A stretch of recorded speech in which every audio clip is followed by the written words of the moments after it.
ಈ ಪ್ರೇಮ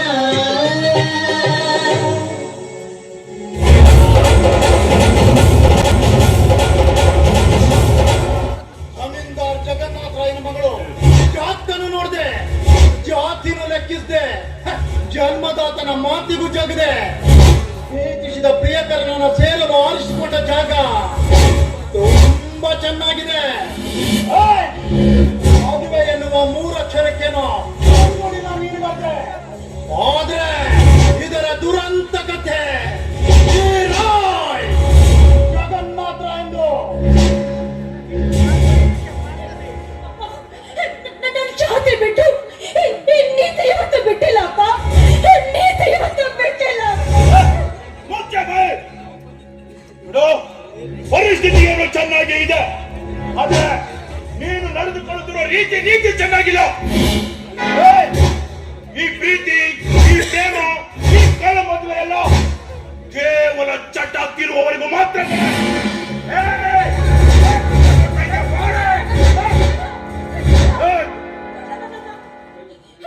ಕೇವಲ ಚಟಕ್ಕೋಸ್ಕರ ನಾನು ಮದುವೆ ಆಗಿಲ್ವೋ? ಚಟಕ್ಕೋಸ್ಕರ ಮದುವೆ ಆಗಿಲ್ಲ ನಾನು. ನಿಷ್ಕಾಮ ಪ್ರೇಮದಿಂದ ಪ್ರಾಣ ಭಿಕ್ಷೆ ಕೊಟ್ಟವನಲ್ಲಿ ಪ್ರೇಮ ಭಿಕ್ಷೆ ಕೇಳ್ಕೊಂಡು ಬಂದವಳು ಕೊಡೋ ನಾನು. ಅವನಿಟ್ಟ ಪ್ರಾಣವೇ ನನ್ನ ದೇಹದಲ್ಲಿ ಇರೋದು. ಆದ್ರೆ ನೀವುಗಳು ಏನ್ ಮಾಡಿದ್ರಿ? ಮನೆ ಮಗಳು ಎಂಬುದನ್ನ ಮರ್ತು ಹಾಕಿ ನನಗೆ ಕೊಡಬಾರದ ಚಿತ್ರ ಹಿಂಸೆಯನ್ನ ಕೊಟ್ಟು ಹಿಂಡಿ ಹಿಪ್ಪೆ ಮಾಡಿ ಹಿಂಸೆ ಮಾಡಿದ್ರಲ್ಲ. ನೀನೊಬ್ಬ ತಂದೆ, ನೀನೊಬ್ಬ ಅಣ್ಣನ. ಸಾಕು, ನಿಮ್ಮ ಸಹವಾಸ ಸಾಕು. ನಮ್ಮ ಪಡವೆ ಬಿಟ್ಟು ತೊಲಗಿ ಬಂದು ಪ್ರಕರಣದ ಪ್ರಬಲಕ್ಕೆ ತಕ್ಕಂತೆ ಪ್ರತೀಕಾರ ನಮ್ದು. ಅಪ್ಪನ ಪ್ರತಿಷ್ಠೆಯನ್ನು ಉಳಿಸಿಕೊಳ್ಳುವುದರಲ್ಲಿ ನೀನು ತಪ್ಪು ಮಾಡಿಬಿಟ್ಟೆ. ನಮ್ಮ ಸುಲಭವಾದ ಮಾತುಗಳು ನಿನಗೆ ಸಾಕಾಗ್ಲಿಲ್ಲ. ನಿನ್ನ ಮನಸ್ಸಿಗೆ ಬಂದ ಮಾಡ್ತಾ ಇದ್ದ. ನೀನು ಬೇದೆಗೆ ಬಂದ ಹಸು ತರ ಇವರನ್ನ ಹುಡುಕಿಕೊಂಡು ಎಲ್ಲಿವರೆಗೂ ಓಡಿ ಬಂದ್ಯಾರ?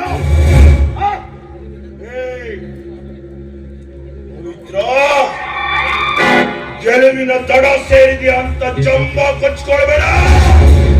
ಇವತ್ತೇ ಕೊನೆ, ಇವತ್ತೇ ಕೊನೆ. ಮುಂದೆ ನೀನು ಸೇರಲ್ಲ.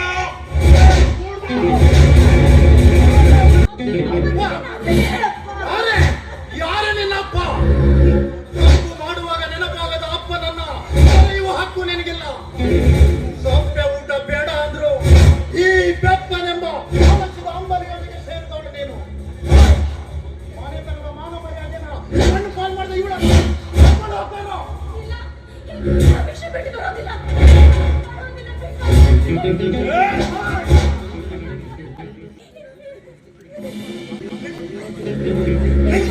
ನಿಮ್ಮ ಕೈ ಮುಗಿದು ಕೇಳ್ಕೊಟ್ಟು ಯಾರು ಬಲ ಪ್ರಯೋಗ ಮಾಡಿ ನಮ್ಮಿಬ್ಬರನ್ನ ಬೇರೆ ಮಾಡ್ಬಿಟ್ಟು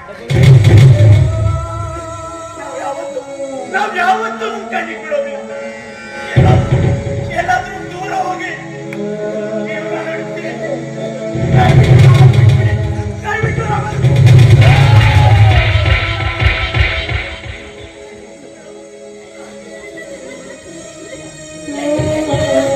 ವಿನಯಂ ಧೂರ್ತ ಲಕ್ಷಣಂ. ವಿಶ್ವಾಸ್ ಮುಚ್ಚು ಬಾಯಿ. ಹೊಂಡವಿಲ್ಲದ ಪ್ರಶ್ನೆಯನ್ನ ಕೇಳಿದ್ರೆ ಉತ್ತರವಿಲ್ಲದ ಪ್ರಶ್ನಾರ್ಥಕವಾಗಿ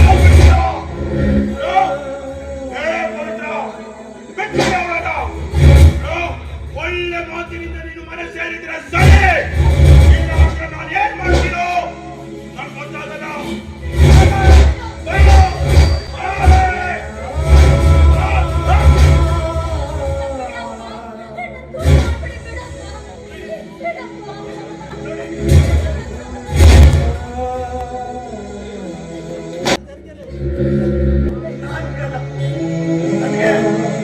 ಪವಿತ್ರ ಬೇಕು ಸರ್, ನನಗೆ ಪವಿತ್ರ ಬೇಕು ಸರ್.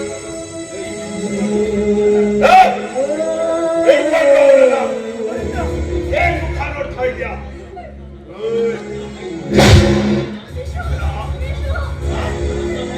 ನನ್ನ ಕಾಲು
ಜಗಳ